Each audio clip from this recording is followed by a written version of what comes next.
The Doomsday clock has moved forward to 82 seconds to midnight. Operation Epic Fury, the initial aerial campaign, is officially over. The military strategy is shifting. Instead of relying on standoff destruction from afar, forces are preparing for high-intensity, short-duration ground operations to seize physical territory.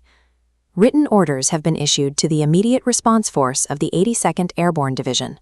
As of March 25, 2026, roughly 3,000 paratroopers are deploying to the Middle East. Simultaneously, the 11th and 31st Marine Expeditionary Units, or MEUs, are converging on the Persian Gulf. An MEU is a forward-deployed, flexible marine air-ground task force capable of rapid response. With over 8,000 specialized entry troops now moving into position to take control of ports and airfields, the diplomatic window has closed. The seizure phase is imminent.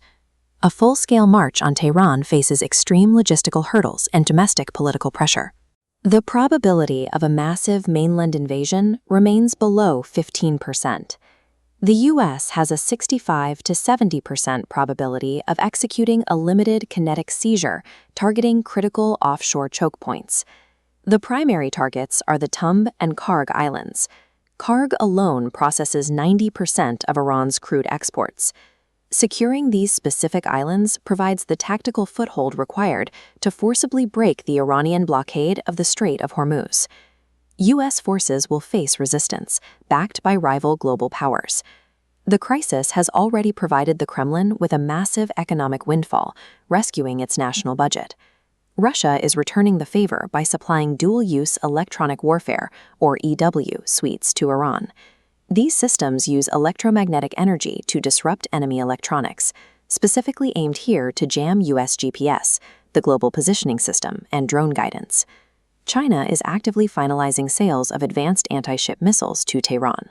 This hardware is specifically designed to raise the physical cost of entry for U.S. naval assets. On the water, the Islamic Revolutionary Guard Corps, or IRGC, has de facto closed the strait.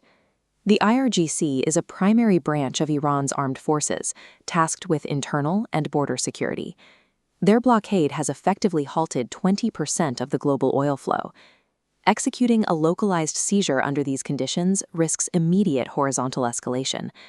A U.S. strike could easily trigger China to launch a broader naval intervention under the justification of protecting global commerce. The final military tripwire event will be the arrival of the USS Tripoli and the USS Boxer in the Persian Gulf.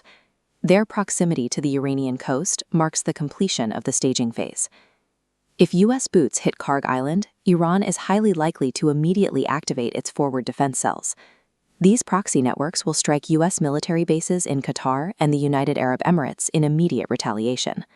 A severe global economic shock is already actively underway. Brent Crude has reached $120 a barrel.